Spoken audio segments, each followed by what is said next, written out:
and welcome to the Love How Deep podcast with Brian and Heather Mayer.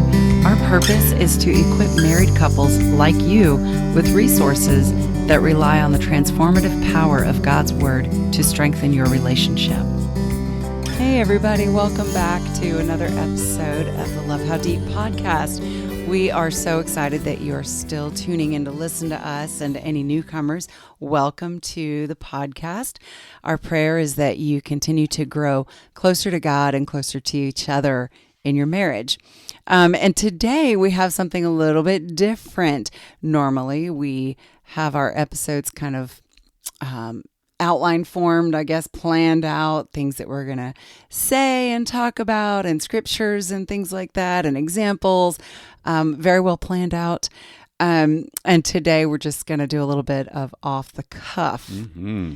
Yeah, we're going to just wing it. We're not going to map this out, because you and I are pretty good with planning and structure. And yeah, I thrive off of that. Yeah.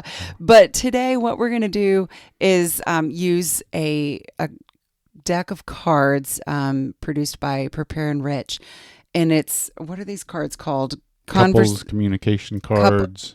Couples conversation cards. Yes. That's it.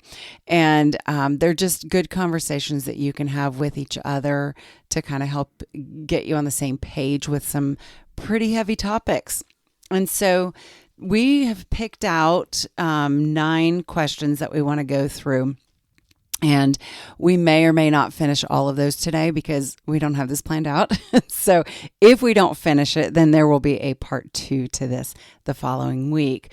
So we're just going to kind of wing it and go with it and just ask these questions and answer these questions, hopefully giving you some ideas and thoughts and just conversations. So I think this is going to be really cool. Yeah. And I think it's a lot like, marriage in general, where you want to organically and genuinely, as things come up, talk about them from your heart and really your brain, whatever kind of pops up. Sometimes there's not a chance to say, well, let me go in my room and journal about this for an hour and then I'll come back out and talk. Sometimes you want to just talk from your heart. And I think that's what we're going to do a little bit here today, and we'll just see what happens, right? I think so, yep. So, Brian, can I ask you the first question? Sure. You ready? You nervous? We'll see. Okay. And again, I just want to say these are questions that are on a card, so it's not like we may give you examples from our own marriage, but these are just questions that I think are common that many other couples out there may have. You may have these questions yourself, or some friends of yours might. So here we go. All right, Brian, here's the first question. Are you concerned that you are doing more than your share of the household tasks? Yes. Oh, wait, no, that's not how I'm supposed to answer this. So, yeah, this is a very common question. I think we do hear this one a lot from couples. And I think a lot of it has to do with sometimes the gender roles. If you think about in the home, when it's a more traditional, I guess, setup where the roles kind of fall into where the wife typically might take care of the home and the husband takes care of the outside, it can feel a little bit like there's a disparity there, because things that need to get done in the home are typically things that have to get done like every day, like all day long. Right. Things on the outside, like mowing the grass, maybe that's a once a week thing or a once every couple of weeks. So there can be this tendency to feel like it's a little bit out of balance with that. So I also think that, if both of you are working in the home and you have this traditionalist point of view, it's worth it to have a conversation of like, hey, maybe the woman doesn't have to do every single thing in the house with the cooking and the cleaning and the laundry and, getting the kids bathed and ready for bed and doing homework and all of that. And, it's, that may be okay. That may be what works for your family, but that is an awful lot to put on one person when both of you are working outside of the home. Mm-hmm. And so sharing those roles, I think, goes a long way. And it's important to have a conversation about that. Like, hey, let's kind of jot these things down. What are we both doing, and how can we help each other kind of relieve some of that pressure that you feel? Right. And we've, this isn't easy to do, but with couples that disagree about the nature of the division of labor, one thing that we recommend is, if you can, switch up the roles, and maybe for a week you do everything that your spouse does and vice Right. versa. The only problem where that comes in is if one of you is a stay-at-home parent and the other is not. I know it can be a little bit difficult on Right. doing that because, again, things that need to get done throughout the day, it might be kind of hard for the one that works outside the home. But maybe Right. there's some things that you can do to switch it up. Yeah, and one more thing I was going to suggest is that maybe you split up these roles by things that you like to do. As if we all like to do chores, right? But what do you not mind doing, and what do you totally hate doing? I don't like doing the dishes. So Brian does the dishes. I don't like scrubbing toilets. And so Brian scrubs the toilets and scoops the litter box because, let's face it, that's a toilet too. That's true. But and I don't like cooking. No, you don't like cooking. I do like helping you, but You I like to don't help. want to be the main Right. cook. So. Right. But I don't mind sweeping or mopping and that sort of thing, dusting. So, yeah, so we do have some things kind of split up based upon things that we don't mind doing, just to kind of help each other out that way too. Yeah. Very good. All right. You want to pick a Did question? we do okay here on this first one? Well, I don't know. Ask our listeners. Okay. Oh, I'm not sure. This is about sex and affection, and I'm going to ask you this. Okay. So, I'm nervous. all right. Are you comfortable discussing sexual issues with your partner? If not, can you share why? And you can make this personal or talk about things that we hear from other couples. No. Okay, next question. Next question. No, in all seriousness, for me, I think that has always been an uncomfortable thing for me to talk about, even with you. And we've been married how many years? Almost 20. Almost 20 years. Yeah. And Is this a childhood thing? Is some of this? I think so, because it was just, growing up, it was like sex was talked about as something that is saved for marriage, and and that it's wrong outside of the marriage, biblically based. Which is a good thing. But yes, I think that but was that what was kind of focused on. And yeah, just we're not going to talk about it. And just the anatomy of it all, Mm-hmm. how things work, Mm-hmm. and it's how babies are made. Mm-hmm. But other than that, there wasn't much discussion about it. And so, then when I got married, it was like, flip the switch. Oh, you mean this is supposed to be fun? I mean, you explore each other in all these fantastic ways. And it's like, I still had a mental block to that. So I do feel like it is, something that you and I can talk about. And we do talk about. And if you're like me, where this is an uncomfortable thing, it's worth it just to do your best to get comfortable with it. And if you're the one in the relationship where your opinion is like, this is not a big deal, like let's just talk about sex, and affection, and what do you like, what do you not like, and how is sex different from affection, what do you need, and all of that. Like, if you're comfortable and your spouse is not, as the comfortable one, we want them to just get over it and just tell me what you're feeling. But I think it's important that you remain very patient and maybe ask some probing questions in a very kind and loving and understanding way, and keep that, judging out of it, I guess. And just be the encourager. I don't know, Brian, do you have anything to add to that? Because you're more comfortable with it than me. Well, it's interesting. I had a few things. And I hope my family's not listening. Right. I love y'all. I had a few things I was going to say, and actually you said them all. The one big thing is you might be in a marriage where there's a difference in level of desire as far as frequency goes, or there might be a difference in level of excitement or doing something fun and a little bit different than lights the other on person. Versus lights off. Right. And so I was going to say exactly what you just said. It's like really communicating about it. Yes. And doing it non-judgmentally, because it's very hard. Like if one of you wants to come to the other and say, hey, this is what I'd like to try or to do differently? What do you think? And if you immediately get shut down with that and like you get a response back like, no, I'm not going to do that. And I would never do that. And, okay, fine. Maybe you don't want to do that, but can you say it in a more kind, loving way and not be so judgmental? Like, why would you even think that or say that? It's like, we're just trying to talk about what we want, what we like, what we desire. And if we can feel heard and understood and not judged, again, I'm kind of saying everything you just said. Right. And then I think that can build some intimacy. And then maybe there is a situation where you're like, well, before this came up, I didn't really want to do that. But now that we're talking about it more, hey, maybe that is something that I'll explore with you. Right. I think so.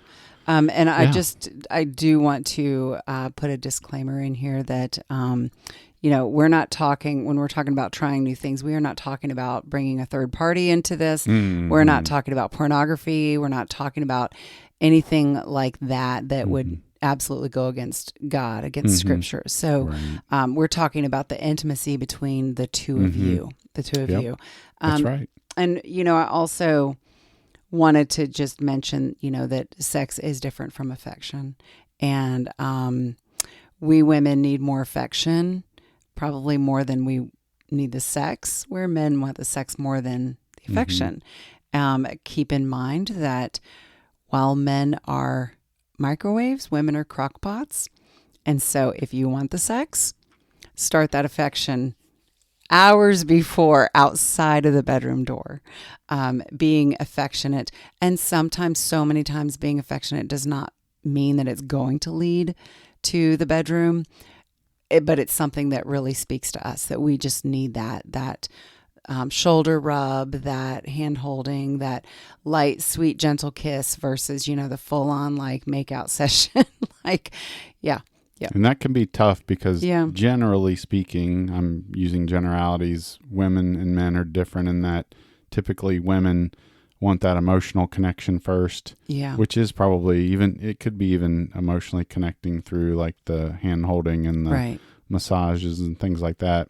And then that makes you more desiring of having sex. And then for men, a lot of times it's the opposite. It's like we want the sex and we're ready to kind of go. Like you said, we're the microwaves. And then once that happens for us, then now all of a sudden, wow, I feel so much more emotionally connected to you. And so it is. It's like a lot of times it's a flip. So it's not easy. But I just wanted to add that. All right. Ready to move on? We got to stop talking about sex. We sweated that one out. Whew. Yeah. Okay. Sorry to our families for having to listen to your siblings and children talk about sex. Yeah. Well, hopefully we weren't too graphic. Okay. Brian, I have a question for you. Do you have concerns about your partner spending time with certain friends or coworkers? Yeah, this is a very common issue. I think we deal a lot with it when we mentor couples. I deal a lot with it in my practice.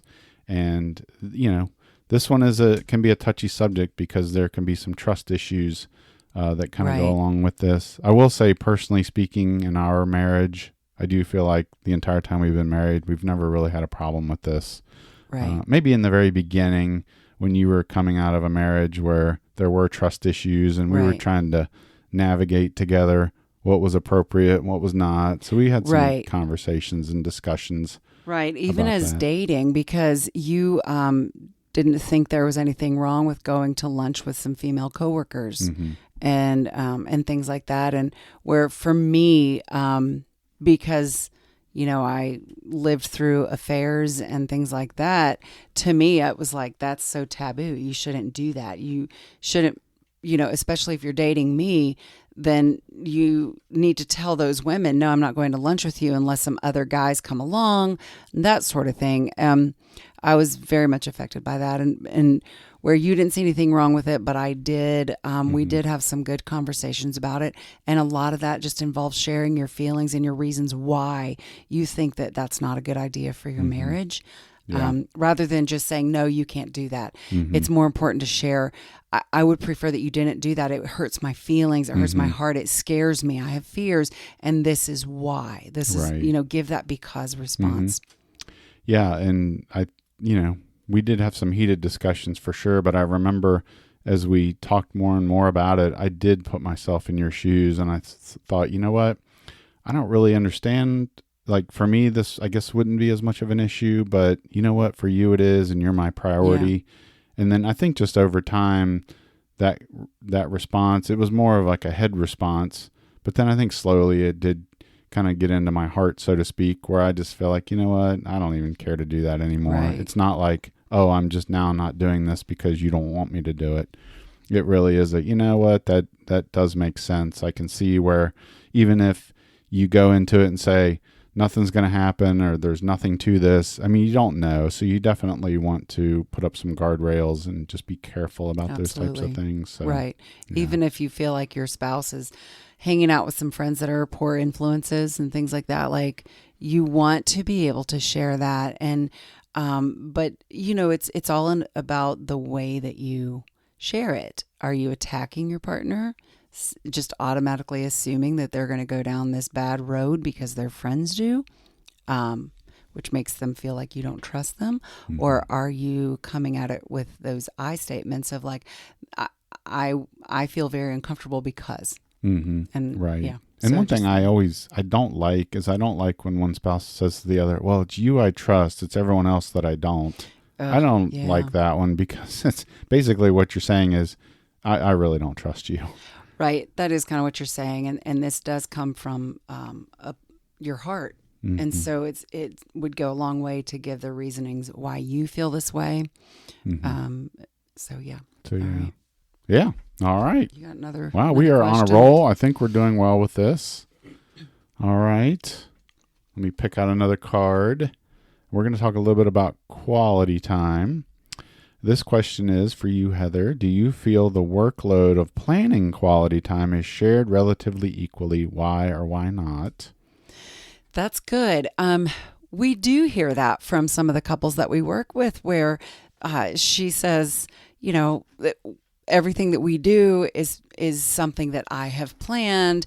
And I've looked at the husband and I said, all right, your homework this week is you plan the date, you pick the restaurant, and you just do it. And the wife says, it'll never happen. He's not going to do it. And I mean, I think that's a real thing. And I think that the one person in the relationship gets kind of tired of always planning it, because it can lead that planner to feel like I'm dragging you out to do this, and you must not really want to do it because you never plan. That may not be the case. It could be that that person is not interested in planning because they don't think about it, because their mind is on other things, because that quality time is maybe not their love language. Mm-hmm. There could be a number of reasons. So it's totally worth it to have a conversation about it. Hey, Brian, why do I feel like I always do the planning when I really feel like I would rather you plan it one time, we take turns, or you know, help me, give me some feedback, things like that. I think it's okay to find out, because you might learn that your spouse is, you know, not planning for a specific reason that you never knew, you know, and maybe your spouse tells you, I absolutely love when you plan these things for us to do. And I'm okay with you planning it all and me not being involved if you're okay with that too.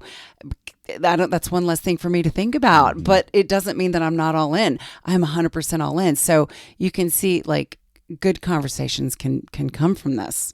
Yeah, that's right. And we run into a lot of situations where, and I will say it's typically the females that are the ones that want to plan. Yeah. And then the males, we just kind of sit back and, you know, whatever you want. And we've had some couples that we've worked with where the males typically are just like, oh, whatever you want, honey, it's whatever you want.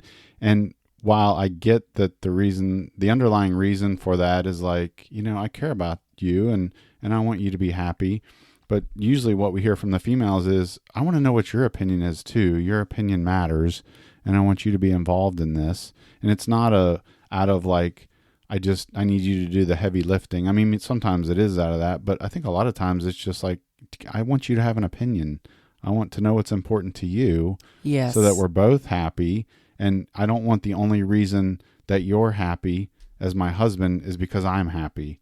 I want you to be happy about this because you like it and you want to do this. So, yeah. Right. So, yeah. And maybe anything you else do. on that? Yeah, just, another tip, maybe you do actually take turns planning these things. And, for Brian and I, we will go for a walk and then, solve all the problems of the world and make plans for our lives.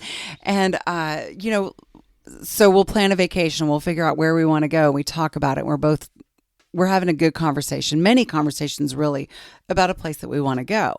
And so I will usually, if it's a B&B that we're going to stay at, a bed and breakfast, I will research a bunch of them and then I will present them. Hey, Brian, I found 5. Which one do you think? These are the pros and cons to both. And then we'll pick it from there. So he's involved that way. But I'm the one behind the scenes doing all the legwork to figure out where we're going to go. And that also holds true for the things that we do while we're there. I will make another list, because I'm a list queen, of all the fun things that we could do, and then take that list with us, and we'll pick and choose together what we're going to do. So, it's okay if it's like, that almost seems like it's out of balance to some people, to your ears maybe, but it's okay because that's what works for us. So find what works for you. And if you take turns, or if one of you does the kind of the heavy lifting and the other, and then share with the other one what's going on, give that honest feedback, and, do things that make you happy together. That's right. Yeah. And I think we have a pretty good handle on this one. I mean, maybe there's some pieces that we could get better with, but I know once we come up with the idea of what we want to do, a lot of times one of us might jump in, like for example, on this long weekend that we've planned a couple of long weekends. I think, was I the one that I just, one day at work, I had a little bit of time during a lunch break or something, and I knew what we wanted to do, the place we wanted to stay, the days and all that, and I just went ahead and booked it. And it wouldn't have minded me at all, or I wouldn't have cared at all had you one day said, hey, I went ahead and booked this. I know we've already talked about it. We've agreed about it.